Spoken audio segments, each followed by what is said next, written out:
Bonjour, bonjour, c'est Case Tarot, j'espère que vous allez bien. Bienvenue à vous dans cette guidance sentimentale intemporelle. On va aller voir ce que cette personne ressent au niveau conscient et au niveau inconscient pour vous. Alors, on a pris des cartes du L'île Cryptide Oracle. Voilà, pour vous aider à choisir. Donc en premier, on a le Thunderbird. En deuxième, on a le je sais plus, le Chicarnet, voilà. Alors c'est une espèce de chouette, visiblement.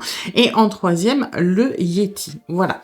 Donc, vous prenez le tas qui vous appelle le plus. S'il y en a plusieurs, eh bien, vous pouvez aller les voir. Il y a peut-être des messages à recevoir. Et puis voilà. Je vous laisse choisir et je vous dis à tout de suite pour votre guidance. Aujourd'hui, cette vidéo est en partenariat avec Présage, la première application de voyance française créée en 2016. Donc Présage, c'est une petite équipe d'une dizaine de voyants qui sont triés sur le volet et qui vont répondre à toutes vos questions. Les réponses sont toujours de vive voix et sous 24 heures. Et puis en plus, vous gardez l'historique de vos échanges. Vous pouvez aussi demander des consultations au téléphone ou en visio avec le voyant de votre choix. Et ce dernier vous rappellera dans l'heure. Voilà. Enfin, sachez qu'en cliquant sur le lien et en téléchargeant l'application, vous soutenez directement la chaîne et mon travail. Bienvenue à vous qui avez choisi le premier tas avec le Thunderbird. Alors, on va aller voir les énergies de la relation comme d'habitude pour voir si ça résonne. Si ce n'est pas le cas, c'est peut-être que ce tas n'est pas pour vous et dans ce cas-là, vous pouvez aller en voir un autre. Et puis, c'est une guidance générale. Donc, vous prenez ce qui résonne et vous laissez le reste de côté. Et puis, si vous voulez approfondir, je propose des guidances privées soit sur l'application Présage qui est partenaire de cette vidéo où je vous rappelle dans l'heure, soit via mon adresse mail et vous avez toutes les infos en barre de description. Alors,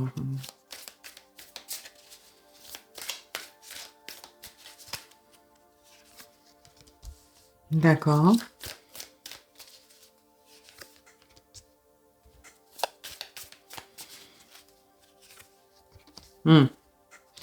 Alors, pour ceux pour qui ça résonne, tant mieux, les autres vous mettez de côté ou peut-être que ça va vous amener des réflexions. J'ai, un une grosse vibe de flamme jumelle là pour le coup, en séparation, hein. Donc, pour moi, ce que j'ai majoritairement, c'est la personne à qui vous pensez. Alors, si ça résonne pas pour vous, vous mettez de côté, hein, vous concentrez sur les énergies générales, c'est-à-dire une personne à qui vous pensez qui est partie, d'accord?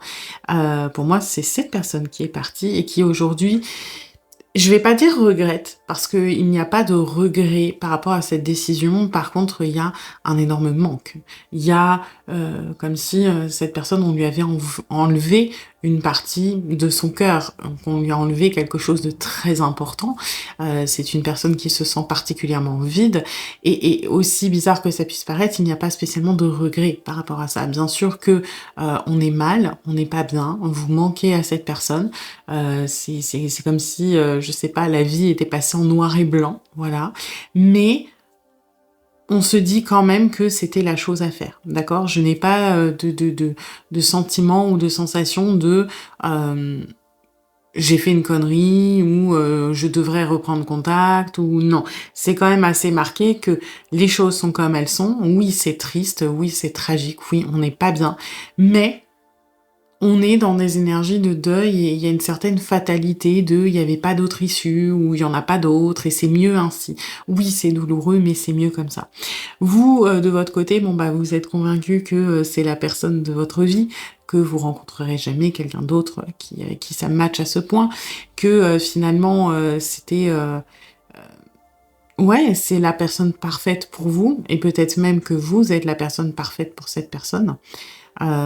J'ai quand même ce truc de, vous avez j'ai l'impression qu'en rencontrant cette personne, au moment où vous l'avez rencontrée, peut-être pas tout de suite, mais au fur et à mesure et peut-être maintenant que cette personne est partie, il y a des choses qui ont pris du sens dans votre vie. Ça peut être des choses un peu bizarres, des convictions que vous aviez depuis très longtemps et qui ont trouvé du sens quand vous avez rencontré cette personne. Je dis une bêtise, mais vous ferez les rapprochements. Par exemple, peut-être que quand vous étiez jeune, vous étiez persuadé que vous vouliez apprendre des langues étrangères et vous saviez pas pourquoi. que vous avez tiqué sur une langue en particulier, un attrait pour un pays en particulier, et que cette personne-là qui est partie était originaire de ce pays, par exemple, et ne parlait pas votre langue, et donc du coup, bah, vous avez compris, ah, c'est pour ça que j'avais cette obsession. Vous voyez, il y a un truc un petit peu comme ça. Ça peut être aussi, je sais pas, vous avez rencontré cette personne sur une appli de rencontre, alors qu'à la base vous êtes anti-appli de rencontre, et puis que sur un malentendu, un soir vous vous faisiez chier, vous en avez téléchargé une au pif, et limite, dans les 10 minutes vous avez rencontré cette personne. Vous voyez, s'il y a des choses qui parfois étaient bizarres, ou que voilà, sur le coup vous disiez je sais pas pourquoi, et qui au contact de cette personne, ou du moins avec cette relation, ont pris du sens à un moment. J'ai l'impression que tous les deux, vous vous êtes projetés énormément. Vous avez imaginé un avenir ensemble, vous l'imaginez peut-être encore, même si les choses sont un petit peu compliquées en ce moment. Cette personne aussi, mine de rien, cette personne sait que vous êtes l'homme de sa vie ou la femme de sa vie, qu'il y aura personne d'autre qui prendra jamais votre place. Pourtant, on est dans ce refus de la relation, et on est dans cette distance, dans cette séparation, et dans ce vide et dans ce manque. Vous manquez énormément à cette personne. Comme je vous l'ai dit, au début, moi, ce que je ressens, c'est vraiment cette perte, ce côté, il y a une partie de ma vie qui s'est effondrée, et oui, certes, je l'ai choisi, mais c'est pas pour autant que c'est pas moins douloureux, quelque part. Ok. Alors, on va aller voir, du coup, ce que cette personne ressent au niveau du conscient, et ensuite, on va faire inconscient. Alors...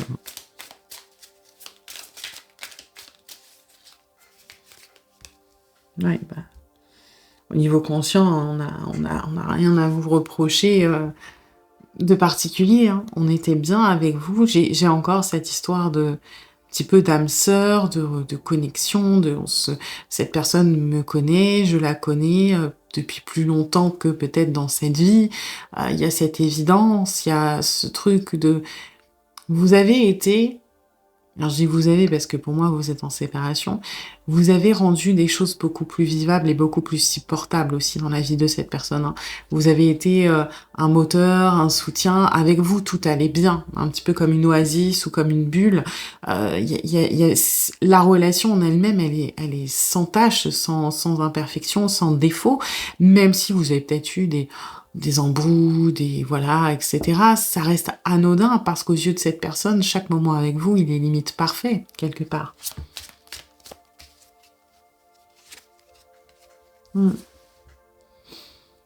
Ouais. On s'est senti quand même un petit peu débordé, moi, je trouve, par l'émotionnel. Effectivement, on sait que on pourrait donner beaucoup pour vous. Et je pense qu'on a donné beaucoup, même si vous vous en rendez peut-être pas compte, parce que c'est pas une personne qui va forcément se vanter ou dire voilà, j'ai fait ci, j'ai fait ça. Plutôt quelqu'un qui travaille dans l'ombre, mais une personne qui est prête à beaucoup pour vous. Et le problème que j'ai, c'est que on prend des initiatives, mais qui sont pas forcément, qu'on pense être bonnes pour vous, mais qui ne le sont pas forcément. La reine de coupe, moi, personnellement, je l'associe beaucoup à la maman, en fait. Et donc, pour d'autres, ça va être l'impératrice, il n'y a pas de souci là-dessus. Mais moi, je la ressens vraiment comme une maman quand elle est bien aspectée, mais aussi quand elle est mal aspectée. C'est-à-dire, oui, une maman, ça va prendre beaucoup d'initiatives pour ses enfants. Ça va les écouter, ça va les protéger, ça va se sacrifier pour eux. Et parfois, ça va prendre des initiatives qu'elle pense être bonnes, et des fois elles le sont, par exemple empêcher son gamin d'aller sauter dans la piscine s'il sait pas nager, d'accord. Mais parfois, elle va prendre des initiatives en pensant être le mieux pour son enfant, mais finalement, c'est plus son opinion que l'opinion de l'enfant. Par exemple, j'ai décidé que tu allais faire du karaté parce que t'as plein d'énergie et que ça va te plaire. Et peut-être que l'enfant déteste le karaté. Vous voyez ce que je veux dire? Et là, c'est un petit peu ce que je ressens, c'est-à-dire qu'on a fait beaucoup de choses pour vous, on a pris beaucoup sur soi, on a même sacrifié un petit peu, mais beaucoup plus en se disant que, quelque part, on savait peut-être un peu mieux que vous, ce qui était bon pour vous. Et notamment, peut-être cette séparation, elle a été prise très certainement parce qu'on a peur de ce que l'on ressent, mais aussi peut-être dans le but de vous protéger quelque part, et on a pris des initiatives qui n'étaient pas les bonnes. Vous voyez, c'est ça que je ressens. C'est que on a envie de vous protéger, et la plupart du temps, on peut bien le faire, mais parfois, on a peut-être tendance à pas vous demander... Enfin, vous n'êtes pas un enfant. Vous voyez ce que je veux dire? Vous avez vos opinions, vous avez vos choix, vous savez estimer les risques, les bénéfices, et cetera, et cette personne a parfois peut-être un petit peu trop débordé par rapport à vous. Alors, en pensant bien faire, hein, ceci dit. Ouais, là, on veut vous laisser partir, hein, de toute façon. Vous voyez? Et c'est pas anodin, ce que j'ai. Vous voyez, c'est que je parlais justement de peut-être cette initiative qui est un petit peu malheureuse parce que, elle est enfin, c'est cette personne qui pense que c'est mieux pour vous et vous voyez, on est en plein dedans. Vous êtes une belle personne, on vous aime profondément. On a passé des bons moments avec vous et on a pris sur soi pour vous laisser partir. Peut-être parce qu'on estime qu'on n'est pas assez bien pour vous, que vous méritez mieux, que on va vous rendre malheureux ou malheureuse. Et vous voyez, on ne veut pas être le méchant dans l'histoire ou la méchante. On veut réécrire l'histoire. C'est peut-être quelqu'un qui a déjà fait souffrir des gens dans son histoire sentimentale et qui aujourd'hui vous êtes suffisamment important ou importante pour ne pas vouloir répéter les mêmes erreurs. Donc, et encore une fois, c'est une initiative qui est un petit peu mauvaise parce que il y a que vous qui savez ce qui est bon pour vous mieux que personne, quelque part. Et cette personne à qui vous pensez a raisonné, a pensé que ce qui était le mieux pour vous empêcher de souffrir, parce qu'on n'est pas une bonne personne, parce qu'on n'est pas assez bien, c'est de vous laisser partir. Et on en est convaincu, hein.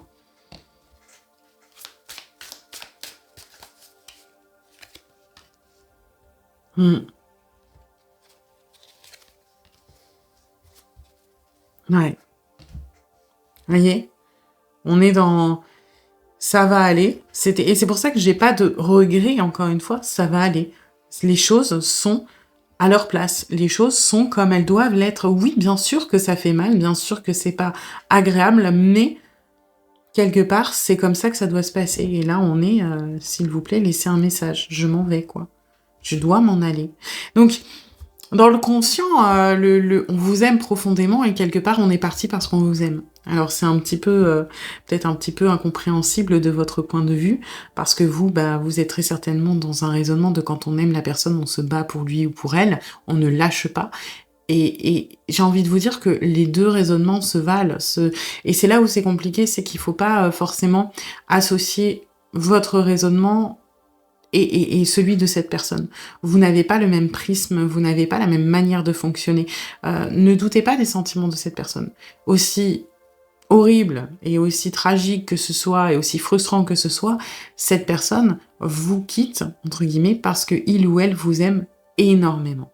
Et on ne voit pas d'autre solution parce que le plus important, c'est de vous protéger. Et si pour ça, ça doit être le sacrifice de renoncer à vous, alors c'est ok et on le fait.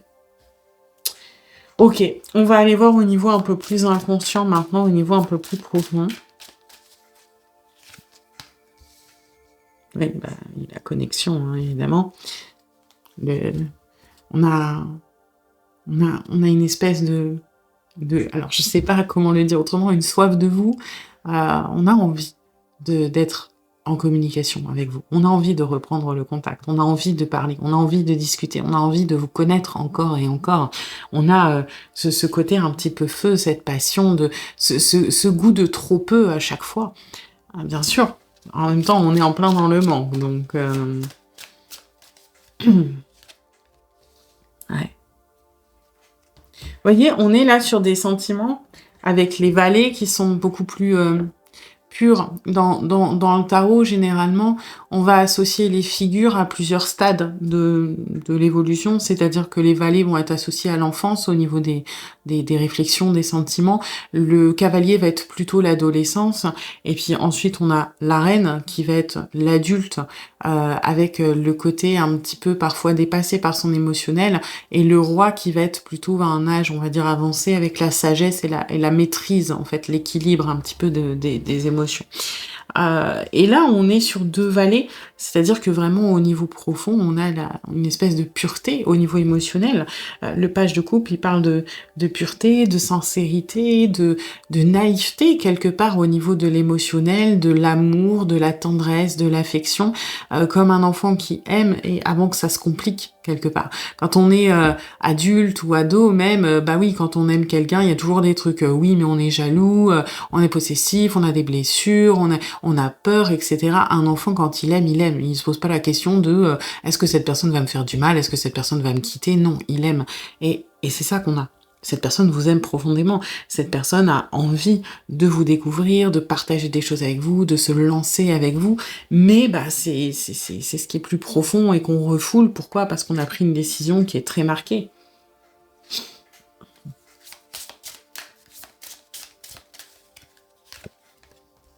Ouais. Ah, et on a la tempête, hein, forcément. On est dans une tempête émotionnelle au niveau un petit peu plus profond. On a les réponses, ouais.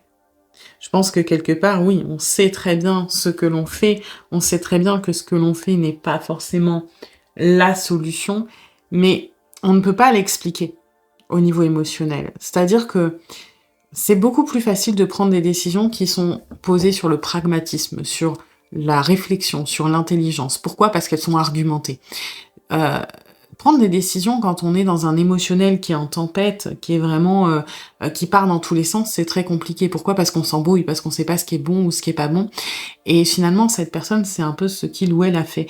L'émotionnel l'a submergé, il ou elle ne savait pas, comment trancher au niveau émotionnel, c'est-à-dire: «J'ai peur, j'ai envie, je veux protéger, je veux sortir d'un schéma» et cetera et cetera.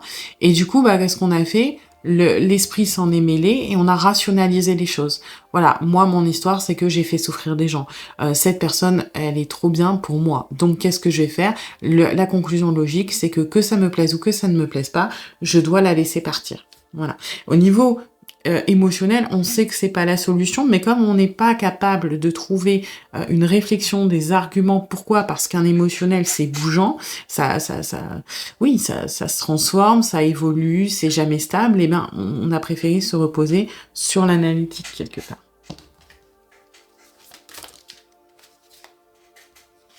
Voilà. On n'a pas voulu répéter les mêmes choses encore et encore. C'est surtout ça qui a fait pencher la balance.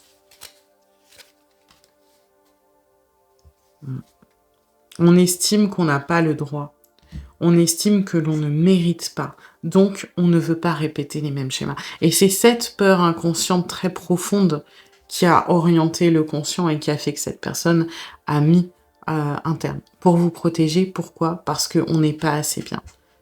Et parce que on a déjà peut-être causé du tort, on a déjà peut-être blessé des gens, parce qu'on a une manière un petit peu compliquée de gérer notre émotionnel, donc on a certainement fait souffrir des gens qui étaient attachés à nous, et aujourd'hui on ne veut pas que ça se répète. Voilà. Eh bien écoutez, j'espère que cette guidance vous aura plu, vous aura surtout aidé. Si c'est le cas, eh bien n'hésitez pas à liker, à partager, à commenter, à vous abonner. Et puis moi, eh bien je vous dis à bientôt pour une nouvelle guidance. Bienvenue à vous qui avez choisi le deuxième tas avec le chicarné. Alors je sais pas si ça se prononce comme ça. Je sais même pas ce que c'est, mais c'est mignon. Une grosse chouette avec 4 pattes. Ok, alors on va aller voir les énergies de la relation comme d'habitude pour voir si ça résonne. Si ce n'est pas le cas, c'est peut-être que ce tas n'est pas pour vous et dans ce cas-là, vous pouvez aller en voir un autre. Et puis c'est une guidance générale. Donc vous prenez ce qui résonne et vous laissez le reste de côté. Et puis si vous voulez approfondir, je propose des guidances privées soit sur l'application Présage qui est partenaire de cette vidéo où je vous rappelle dans l'heure, soit via mon adresse mail et vous avez toutes les infos en barre de description. Alors,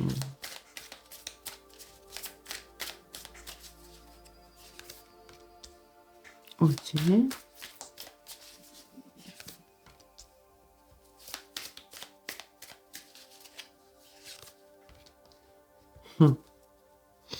Bon, petite guerre d'ego là, hein. Alors, on est sur 2 personnes qui sont en train, littéralement, de jouer aux échecs l'une avec l'autre. C'est-à-dire que, vous êtes dans: «Je ne veux pas montrer que cette personne m'intéresse». Je ne veux pas lui donner ce plaisir. Pourquoi? Parce que j'en ai marre d'avancer mes pions et que l'autre se contente de répondre et ne fasse pas les mouvements en premier. J'en ai marre d'être initiateur ou initiatrice. Aujourd'hui, moi, je vais tenter, alors, le changement de comportement, c'est-à-dire que pour moi, vous le faites pas parce que, alors, bien sûr que vous en avez peut-être un petit peu marre, mais vous n'êtes pas dans un véritable lâcher-prise de ça me saoule, je suis fatiguée, donc je passe à autre chose. Vous êtes plutôt dans j'arrête de donner et on va voir si cette personne bouge en retour. J'arrête de m'investir ou de faire des efforts en espérant que cela pousse l'autre à en faire et à venir vers moi.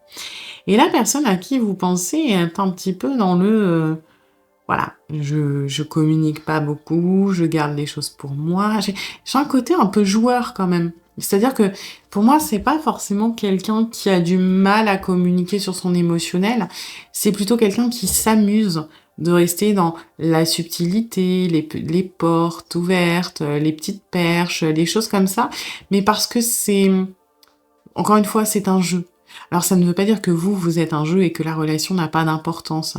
C'est plutôt que ça fait partie du jeu de la séduction, de ne pas tout donner tout de suite, de ne pas tout montrer, de ne pas tout exprimer. Et finalement, ouais, on est sur deux personnes qui espèrent quelque part un petit peu une réponse de l'autre, une réaction. Voilà, vous espérez que cette personne va sortir de sa zone de confort et va s'exprimer un petit peu plus, mais je suis pas convaincue. Je suis pas convaincue que ça fonctionne. Parce qu'on est, encore une fois, moi, je sais pas pourquoi j'ai des énergies vraiment de quelqu'un qui est un petit peu fier de sa connerie, quoi. De quelqu'un qui s'amuse peut-être à souffler le chaud et le froid, à vous dire un truc positif et puis après essayer de noyer le poisson. Mais encore une fois, j'ai pas vraiment, alors peut-être qu'il y a une base de maladresse, mais c'est pas vraiment ce que je ressens. C'est pas quelqu'un qui est bloqué dans des peurs ou des angoisses, c'est plutôt quelqu'un qui aime peut-être analyser, voir les choses, qui aime, voilà, vous piquer un petit peu et voir comment vous allez réagir, et puis adapter, et puis recommencer, et puis, voyez? Peut-être quelqu'un qui vous titille sur la jalousie, sans vraiment s'engager. Voyez, j'ai ce truc vraiment un petit peu, ouais, sale gosse, quoi. C'est un petit peu ça. Et vous, bah, c'est un petit peu bon, c'est bon, la personne est peut-être, plus maligne ou plus dans la subtilité. Bon, bah, moi, je vais, le ou la forcer à donner un petit peu plus, à sortir, là, de sa zone de confort et à faire deux trois trucs un petit peu plus marquants parce que c'est fatigant. Et puis moi, j'en ai marre d'être le dindon de la farce un petit peu, hein. Parce que je pense que vous sentez quelque part que je vais pas dire que cette personne joue parce que c'est vraiment, ça sonne mal, mais c'est un petit peu ça. Cette personne s'amuse de votre relation et vous, là, vous en avez marre parce que vous avez l'impression d'être le oui, dindon de la farce, quoi, d'être, bah, un petit peu, utilisé ou en position de faiblesse. Donc, voilà, on a envie de, hop, de se protéger et de passer peut-être à une autre technique, à une offensive, différente. OK. Alors,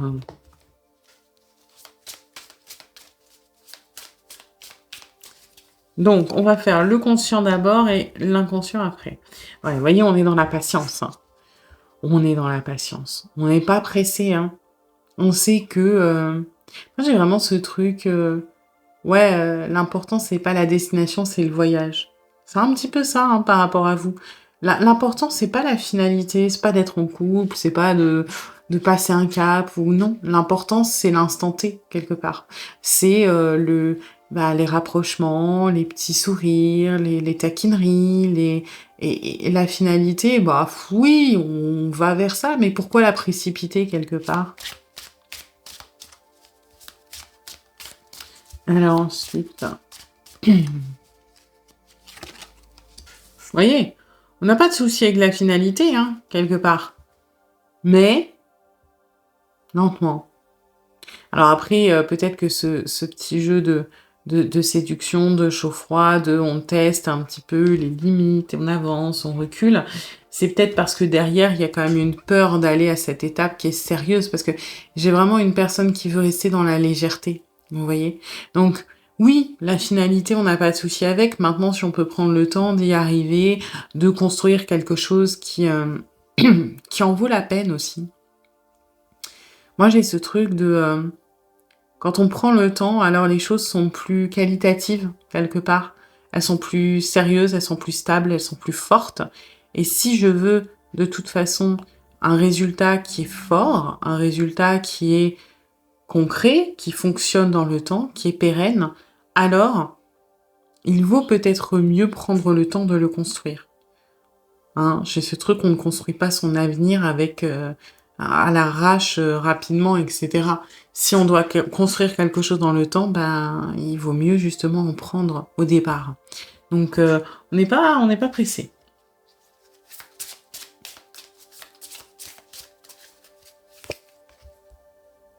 Mhm.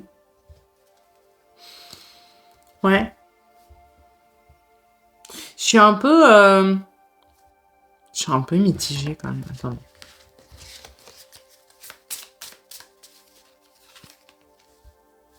Mhm.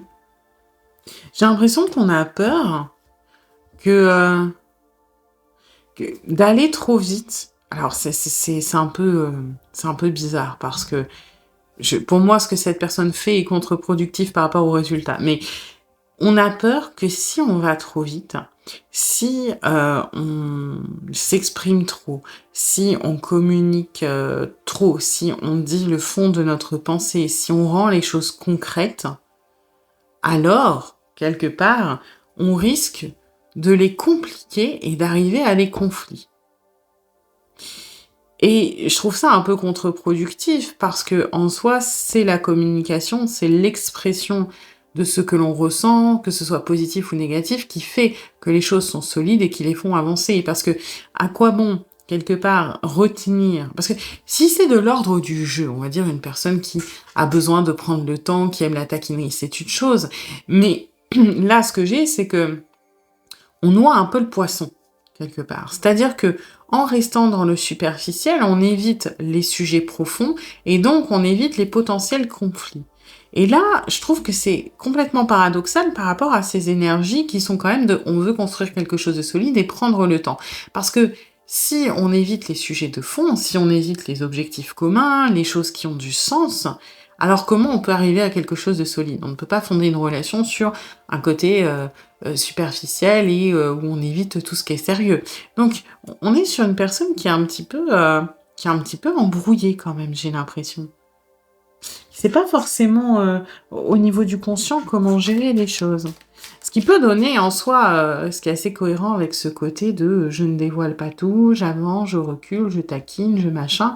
Pourquoi? Parce qu'on sait peut-être pas exprimer cette espèce d'émotionnel qui peut être parfois instable, qui peut être parfois contradictoire. Alors,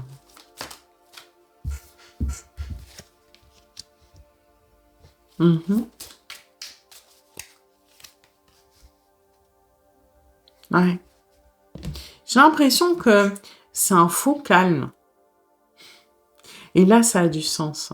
C'est une personne qui veut prendre le temps, qui veut que les choses soient qualitatives. Pourquoi? Parce que on a du mal à faire on a du mal à se poser, on a du mal à réfléchir, on a du mal à, je vais pas dire à savoir ce que l'on veut, mais un petit peu quand même, quelque part. J'ai l'impression que cette personne ne sait pas vraiment ce qui est bon pour lui ou pour elle. J'ai l'impression que cette personne est un petit peu trop psychorigide. C'est particulier le conscient parce que le conscient est très torturé quand même. Il est pas du tout je prends une ligne directrice et j'y vais. Non, le conscient c'est voilà, je prends le temps, j'ai un petit peu peur de communiquer ce que je ressens. Pourquoi? Parce que ce que je ressens, bah, finalement c'est un petit peu en haut et en bas et j'arrive pas forcément à faire le point. Et puis bah j'ai pas envie non plus de faire des j'ai le truc de je veux faire des efforts, mais d'un autre côté, j'ai pas envie d'en faire. Voyez? Je on est sur une personne qui est en train de partir un petit peu dans tous les sens, qui a très, très peur, en fait, je pense, de son instabilité, qui voit ça, moi, ce que je comprends, en gros, parce que c'est vraiment très brouillon, c'est que cette personne, aspire à un résultat qui est stable, qui est concret, qui est pérenne, et qui trouve ça incompatible avec ce qu'il ou elle ressent qui est instable. Et donc, cette personne se dit, si je ne montre pas mon instabilité, si je fais semblant qu'elle n'existe pas, alors j'arriverai au résultat que j'espère. Mais mon instabilité ne peut pas aller de pair avec ce que je recherche. Donc, je vais essayer de l'étouffer, je vais essayer de rester dans quelque chose que je contrôle, dans quelque chose où je suis dans cet entre-deux de stable, instable, c'est-à-dire que j'arrive à voir cette pérennité sur le long terme, et puis j'alterne entre les... voilà, j'avance, je recule en fonction de ce que je ressens, mais c'est pas... c'est conscientisé après coup, vous voyez. C'est un petit peu comme si cette personne vous faisait un chaud-froid sans s'en rendre compte parce que c'est lié à son émotionnel, et après coup, quand il ou elle les analyse, se dit... bah merde, qu'est-ce que j'ai fait, c'est instable, oh putain, bah je suis pas prêt ou pas prête, il faut que je redresse le tir, donc qu'est-ce que je fais? Hop, je vais faire un froid. Voilà, je vais faire un froid parce que le froid, pour moi, c'est une espèce de stabilité, c'est une espèce de constance. Et puis au bout d'un moment, à l'image d'un régime, hein, moi j'ai vraiment ce truc-là, quand on se prive trop, qu'est-ce qu'on fait? On craque. Bah c'est un peu ça, on refoule l'émotionnel, et l'émotionnel, c'est une tempête. Bah, au bout d'un moment, ça pète, ça fait l'orage, et qu'est-ce qu'on fait? On craque. Donc si vous êtes dans un régime, vous allez craquer sur un McDo, un kebab, peu importe, et ben là on craque, on fait quoi? On fait un show, on se rapproche de vous, on revient dans la séduction sans réellement dire les choses, et puis quand on en prend conscience, on fait bah mince, j'ai pas tenu, j'ai pas été réglo, donc hop, je reviens dans le froid. Donc on est sur un truc particulier quand même. Hein. Ok, on va aller voir si l'inconscient il est plus calme.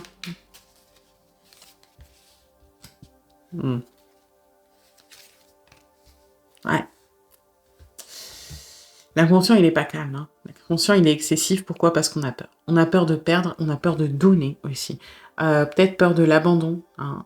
C'est pour ça qu'on a du mal à se lier, à être dans l'intimité. Et du coup, comme on a peur de perdre, on ne donne pas. C'est un peu le cas de Denier, moi je trouve que c'est un peu le serpent qui se mord la queue. Vous voyez, c'est quelque part, si par exemple, voilà, ça représente l'argent, hein, quelque part les deniers, si demain vous avez un gros capital, mais que vous avez peur de le perdre, parce que bah, vous avez peur qu'on vous le vole, ou de perdre cet argent parce qu'il est important pour vous, bah vous n'allez pas le donner, donc vous n'allez pas l'investir. Pourquoi? Parce que c'est une perte. Alors oui, c'est un investissement, c'est-à-dire que pour investir, il faut d'abord donner avant de recevoir. Mais dans le cas où vous avez peur de perdre votre argent, vous n'allez jamais investir, vous allez juste garder votre pécule. Et là, c'est un petit peu ça. On a peur de perdre, donc on ne donne pas de notre émotionnel. On ne pense pas au bénéfice, on pense juste à la perte. Donc c'est pour ça qu'il y a un truc un peu instable et finalement on reste en boucle sur quelque chose qui a du mal à évoluer.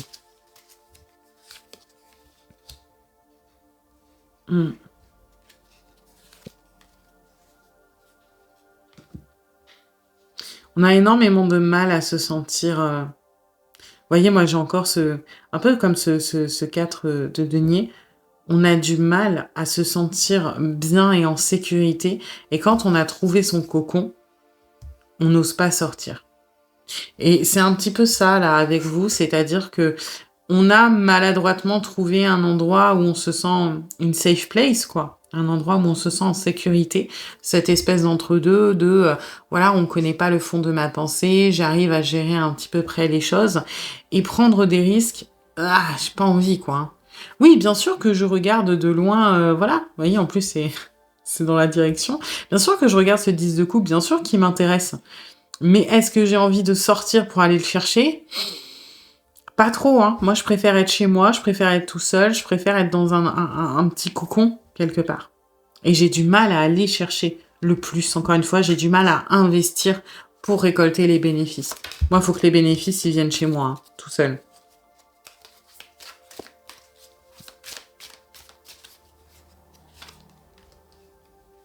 Ouais. Vous voyez, et c'est des énergies qui sont dures, hein. Il y a une espèce de fatalité, là, hein. Que, pourquoi on prend pas de risque? Parce qu'il n'y a pas de deuxième chance.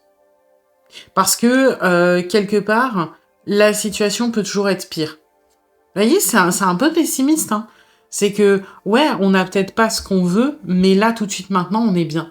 Alors que si on tente quelque chose et que ça foire, ben, quelque part, bof, hein. Il y a pire. Il y a pire comme situation, on s'en sort bien, hein. Donc on ne prend pas le risque. Voilà, imaginez que c'est vraiment, on gère son portefeuille, hein. Ouais, on croule pas sous l'argent, on roule pas sur l'or, mais on survit. Donc pourquoi aller faire un investissement, quelque part, qui peut, ouais, peut-être nous rapporter, mais si on perd, par contre, eh ben, c'est la merde, quoi. Parce qu'il y aura pas, j'aurai pas assez d'argent pour faire un deuxième, pour avoir une deuxième chance. Donc, on est sur quelqu'un qui est quand même pas mal bloqué, hein, et qui en soi aimerait arriver à ce résultat-là, mais ne voit pas comment y arriver de manière sécuritaire, quelque part. Voilà. Bien écoutez, j'espère que cette guidance vous aura plu, vous aura surtout aidé. Si c'est le cas, eh bien n'hésitez pas à liker, à partager, à commenter, à vous abonner. Et puis moi, eh bien je vous dis à bientôt pour une nouvelle guidance. Bienvenue à vous qui avez choisi le 3e tas avec le Yeti. Alors, on va aller voir les énergies de la relation, comme d'habitude, pour voir si ça résonne. Si ce n'est pas le cas, c'est peut-être que ce tas n'est pas pour vous. Et dans ce cas-là, vous pouvez aller en voir un autre. Et puis, c'est une guidance générale. Donc, vous prenez ce qui résonne et vous laissez le reste de côté. Et puis, si vous voulez approfondir, je propose des guidances privées, soit sur l'application Présage, qui est partenaire de cette vidéo, où je vous rappelle dans l'heure, soit via mon adresse mail, et vous avez toutes les infos en barre de description. Alors,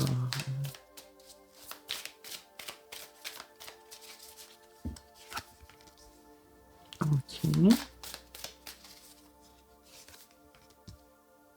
d'accord.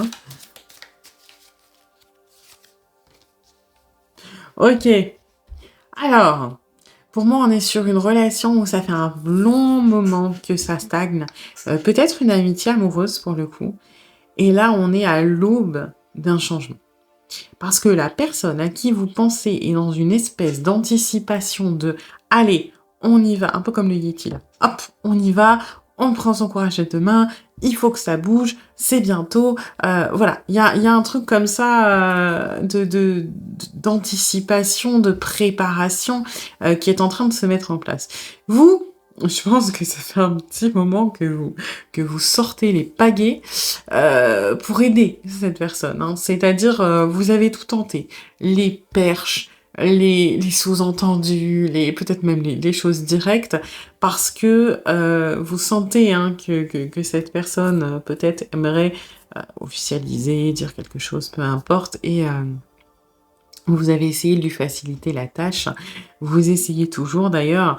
Alors, ça n'empêche pas que vous êtes peut-être un petit peu lassé par la situation, mais moi, j'ai ce truc où vous faites semblant, quelque part. Vous faites semblant peut-être de n'avoir rien vu. Vous faites semblant de ne pas... mais c'est avec beaucoup de gentillesse et beaucoup de douceur. Vous voyez, c'est... En gros, pour vous expliquer l'énergie, c'est cette femme qui, mettons, sait très bien qu'elle peut monter dans le bateau sans souci, mais fait semblant d'être un petit peu...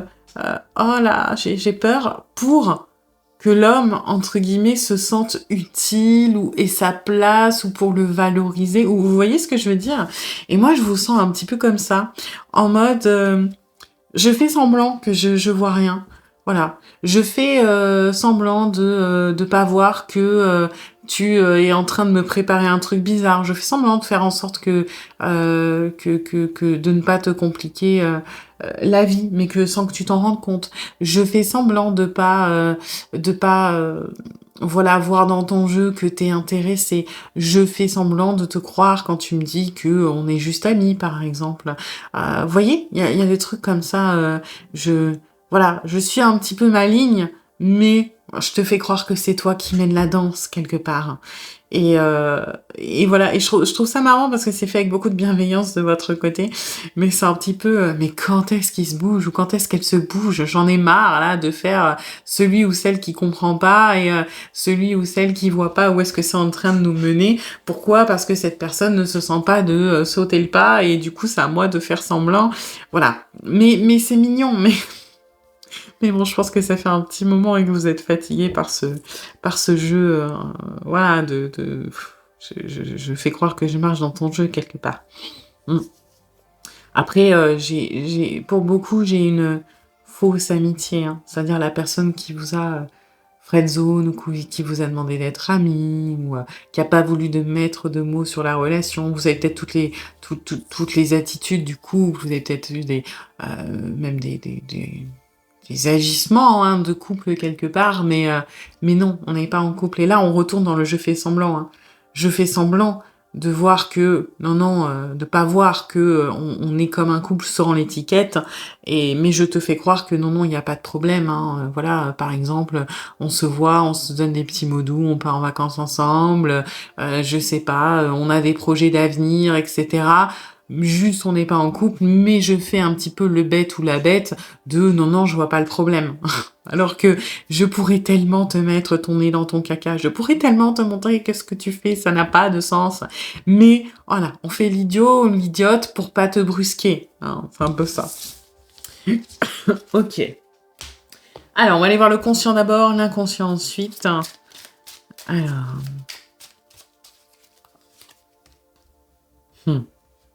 Ah bah, on veut pas brusquer les choses, hein. Ouais. Ça, on avait compris, hein. Non. C'est mignon, quand même. On sait que vous êtes parfait ou parfaite, quelque part. On a beaucoup de tendresse, on a beaucoup d'affection. Alors, pour certains d'entre vous, on est un petit peu dans le combat de ça, quand même, mais pas la majorité. Moi, ce que j'ai, c'est l'acceptation de ça. Alors, l'acceptation ne veut pas dire qu'on va y aller. D'accord ? C'est là où j'ai un peu... pour certains, on est dans le combat de ça. On n'est pas dans le combat de ne pas vouloir reconnaître que vous êtes la personne parfaite et que vous correspondez et qu'on est attaché. Ça, justement, on l'a accepté. On est dans le combat de qu'est-ce qu'on fait de cette information. Voilà. Pour certains, ça va être bon, c'est la femme de ma vie ou l'homme de ma vie, donc je vais essayer de faire en sorte que ça fonctionne, hein, et cette anticipation de j'ai envie de me décider. Pour d'autres, c'est plutôt j'ai cette anticipation, j'ai envie de me décider, c'est l'homme ou la femme de ma vie, j'ai pas de souci, mais est-ce qu'on peut pas négocier? Est-ce qu'on peut pas gagner un peu de temps? Est-ce que c'est vraiment maintenant? Est-ce que je suis obligée? Et là, on a des craintes et c'est là où on a un petit peu ce petit combat. Pas sur l'idée et l'acceptation de cette idée, plutôt, encore une fois, sur ce que l'on veut en faire. Ok.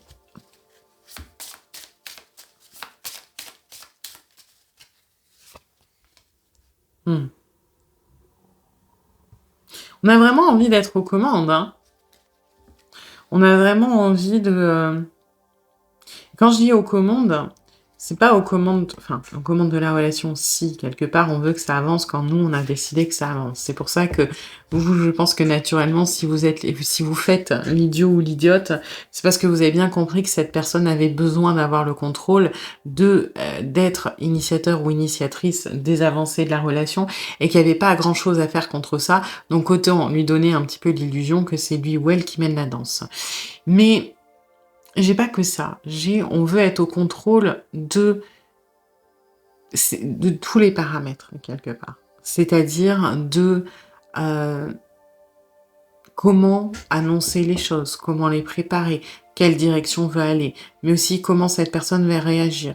Je vais pas dire qu'on est sur quelqu'un de faux, parce que c'est pas tout à fait ça, mais ça peut être quelqu'un qui...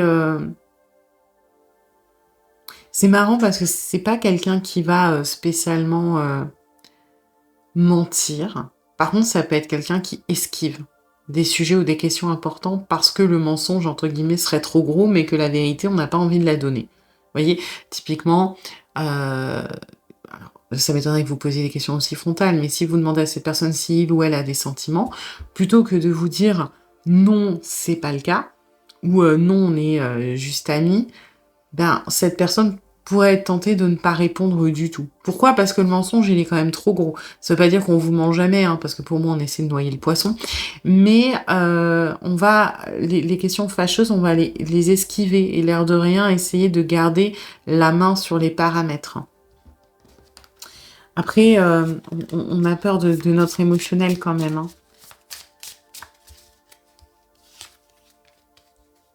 Ouais, vous voyez ?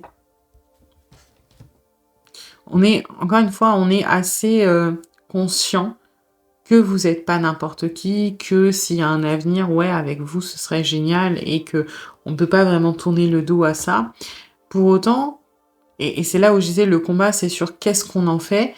Bah parce qu'on a cette volonté de garder le contrôle. Encore une fois, on est dans l'acceptation du sentiment, l'acceptation de la réalité, de l'évidence, mais on n'est pas dans l'acceptation du manque de contrôle. C'est-à-dire que, ok, on va prendre l'image de, on est d'accord pour partir en vacances avec vous au soleil, mettons, je sais pas, au Portugal, voilà, allez, au Portugal. Par contre, il est hors de question que vous preniez le volant. Ouais, on s'est mis d'accord sur la destination, mais c'est nous qui allons conduire du début à la fin. Pourquoi? Parce que on sait pas. Sur un malentendu, ça nous échappe, on change, alors que maintenant qu'on s'est décidé qu'on voulait aller au Portugal, c'est pas pour que vous nous emmeniez autre part. OK? Et c'est là où c'est un petit peu, pas évident pour cette personne, c'est qu'on est vraiment mitigé entre le comme j'accepte, j'ai envie d'être dans le lâcher-prise, j'ai envie d'être dans l'honnêteté avec l'autre, mais j'ai un petit peu ces craintes qui m'empêchent quelque part de lâcher complètement prise. Hein. Et parfois, on est un petit peu dans, du coup, quand on prend peur, un petit peu dans le, comment dire, dans le pas en arrière quand même. Hein. Ouais, on a quand même envie de laisser... Vous voyez, enfin, quelque part, on a envie de profiter, de se laisser aller, vous voyez, de vraiment se laisser porter, mais avec le doudou, vous voyez, avec quelque chose qui nous sécurise. Et c'est pour ça qu'on est à chaque fois dans l'entre-deux. Et c'est marrant, hein, on est dans, à chaque fois, les énergies de droite parlent de lâcher prise et d'acceptation. Vous voyez, avec ce 9 de coupe, cette énergie des fleurs est là. On est dans le j'accepte et puis je profite, je lâche prise. Mais avant, on a toujours le je lâche prise en sécurité, en modération, en contrôlant les choses, en contrôlant mon comportement, mes avancées, et avec mon doudou, avec voilà ce truc qui me rassure. Donc, en soi, on est sur quelqu'un qui a envie d'avancer, mais qui a envie d'avancer en sécurité. Moi, ce que j'y vois, du coup, ce que j'y interprète quelque part, c'est peut-être une personne qui va être un petit peu trop perfectionniste, et du coup qui procrastine quelque part. Et ça fait peut-être un petit moment d'ailleurs que ça procrastine. Ok, on va aller voir au niveau plus inconscient. Ouais, ah oui, on a peur, hein. Voilà. On a peur, vraiment, alors littéralement, hein, on a peur d'être jugé, que tout s'effondre. Voilà. On a peur que ça se passe mal. On a peur que... en fait, on a peur que ce contrôle... Finalement, si on doit résumer la situation, on est sur une personne, en gros, qui veut se déclarer, qui veut avancer avec vous. Tant qu'il ou elle ne pose pas la question, la balle est dans son camp. C'est cette personne qui a le contrôle. Par contre, quand la question est posée, le contrôle, il change de camp. La balle, elle change de camp. C'est vous qui avez la main. Et du coup, inconsciemment, qu'est-ce que ça veut dire? C'est juste peur que le changement de main fasse que ça s'écroule. Pourquoi? Parce qu'on n'a plus la gestion des paramètres. Et c'est ça qui bloque un petit peu quelque part. C'est qu'on a peur que de ne pas être assez convaincant, de ne pas avoir assez sécurisé les choses, d'avoir peut-être oublié des paramètres, ou tout simplement que la fatalité, quelque part, s'abatte, quelque chose qu'on n'aurait pas prévu, et que tout ce qu'on a construit s'écroule, toute notre sécurité s'écroule, toutes nos convictions, nos certitudes, toute notre confiance s'écroule.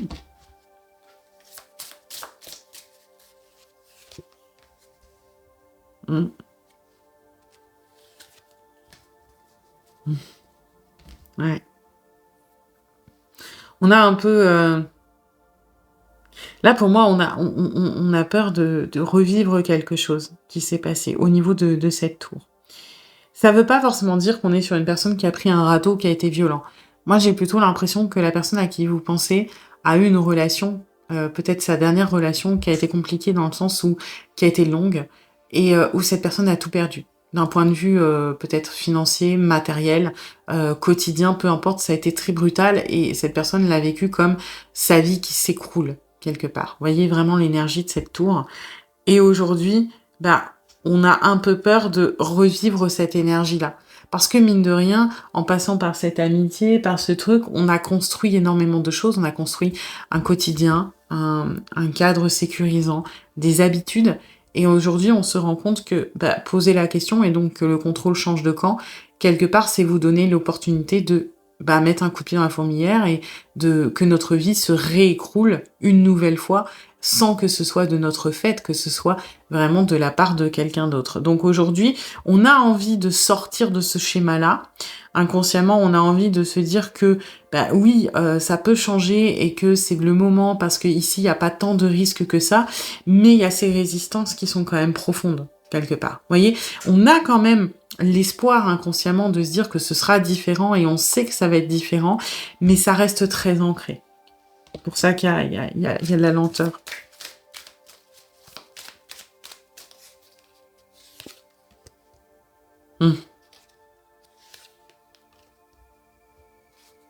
Ouais, vous voyez? On est vraiment dans des énergies, positives quand même. C'est-à-dire que oui, c'est très ancré, c'est très profond et ça bloque un peu, mais on fait tout pour s'en défaire et l'inconscient même, il travaille là-dessus. C'est-à-dire qu'on a l'espoir, on sait que les choses ne vont pas forcément se finir de la même manière, que, sortir de sa zone de confort, que explorer les choses, ça peut être positif et qu'on n'a pas, non plus à, anticiper, se faire des nœuds au cerveau, se mettre la pression parce que finalement, ben, oui, c'est un système de défense et puis l'évolution, c'est ça, hein, on veut pas reproduire les mêmes erreurs, mais finalement, est-ce que c'est pas, quelque chose dont on s'est convaincu et qui n'a pas de lieu d'être? Vous voyez, à l'image de par exemple là, hein, moi qui adore faire les comparaisons avec, avec les régimes, tout le monde a la conviction qu'il y a certains aliments qu'on doit enlever quand on fait un régime. Par exemple, le chocolat, le beurre, l'huile, la crème, parce que c'est des aliments gras. Mais aujourd'hui, la nutrition fait que de plus en plus de médecins ont le même discours. Il n'y a pas de mauvais aliments. Vous pouvez manger ce que vous voulez. Par contre, c'est question de quantité, c'est question de calories. C'est sûr que si vous dégommez 3 pots de crème par jour, c'est pas fou. Mais ça veut pas dire qu'il faut enlever la crème, ça veut juste dire qu'il faut la prendre avec modération, comme tout dans la vie, hein. Quoi qu'on fasse, il faut le faire avec modération. Chaque chose, même très positive, à l'excès, ça devient quelque chose de négatif. Et là, c'est un petit peu comme si on se disait, cette croyance limitante que ça va mal se finir, que mon univers va s'écrouler, finalement, est-ce que je suis pas en train de la reconsidérer et en plus de me dire que c'est ok? Ouais, on est en train de travailler au niveau inconscient. Donc oui, il y a des résistances, mais elles sont en train de fondre et le conscient est en train de bien gérer les choses. Voilà. Eh bien écoutez, j'espère que cette guidance vous aura plu, vous aura surtout aidé. Si c'est le cas, n'hésitez pas à liker, à partager, à commenter, à vous abonner. Et puis moi, je vous dis à bientôt pour une nouvelle guidance.